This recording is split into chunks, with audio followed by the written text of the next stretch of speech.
வருஷம் எந்த வருஷமும் பார்க்காத மேன்மையை நீங்க பார்க்க போறீங்க.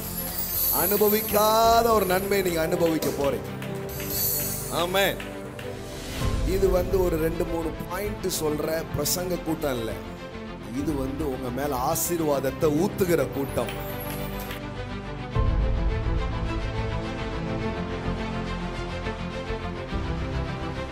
இதுவரைக்கும் நான் ஏதோ ஒன்றுக்காக காத்திருந்தேன். ஆனால் என்னுடைய காத்திருப்புகள் முடிவடைகிற ஒரு வருஷமா இந்த வருஷம் இருக்கிறது. ஆமென். என் டைம் ஒர்க் அவுட் ஆயிட்டு. இனி கோபத்தின் நாட்கள், சாபத்தின் நாட்கள் முடிந்தது.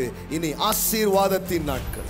நான் சொல்றேன், இந்த வருஷம் நீங்க விரும்பினது வருகிறது, நீங்க ஆசைப்பட்டது வருகிறது. ஹார்ட்ல ஒரு பிளான் இருக்கு பாருங்க, அது அடிக்கிறீங்க இந்த வருஷம். இந்த வருஷம் நீங்கள் கட்டுவீர்கள். இந்த வருஷம் உங்கள் வாழ்க்கையில் அநேக காரியங்கள் கட்டப்படும் என்று நான் சொல்லுகிறேன். In the year of your dream fulfillment. உங்கள் கனவுகள் நிறைவேறுகிற ஒரு வருஷமாய், உங்கள் காத்திருப்புகள் முடிவடைகிற ஒரு வருஷமாய்.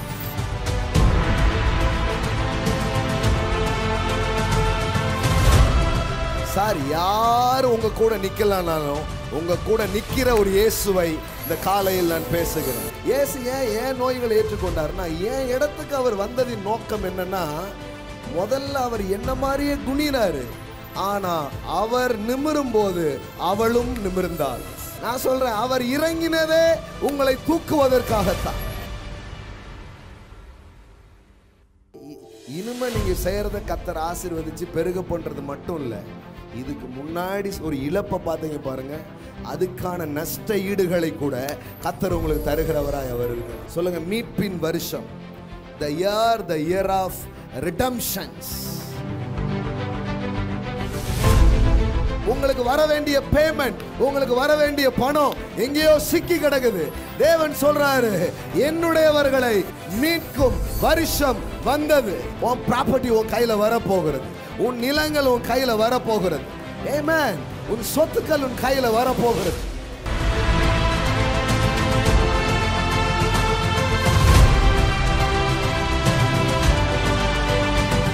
சார், நானே தப்பான பஸ்ல ஏறினாலும் கரெக்டா அந்த பாயிண்ட்ல கொண்டு வந்து சேர்க்கிற ஒரு வேலையை எனக்காய் செய்கிற ஒரு தேவன், உங்களுக்காய் செய்கிற ஒரு தேவன் ஒருவர் இருக்கிறார்.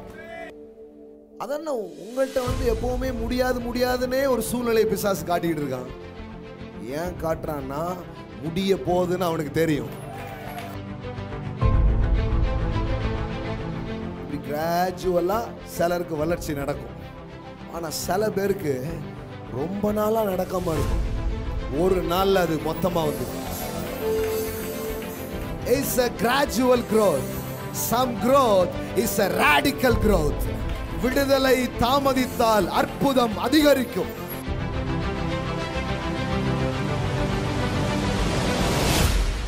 உன்னை ஒளிகன்னு சொன்னவன் வாயாலேயே வாழ்கன்னு சொல்ல வைப்பார். இதுவரைக்கும் ரேஸ், இனிமே கிரேஸ்.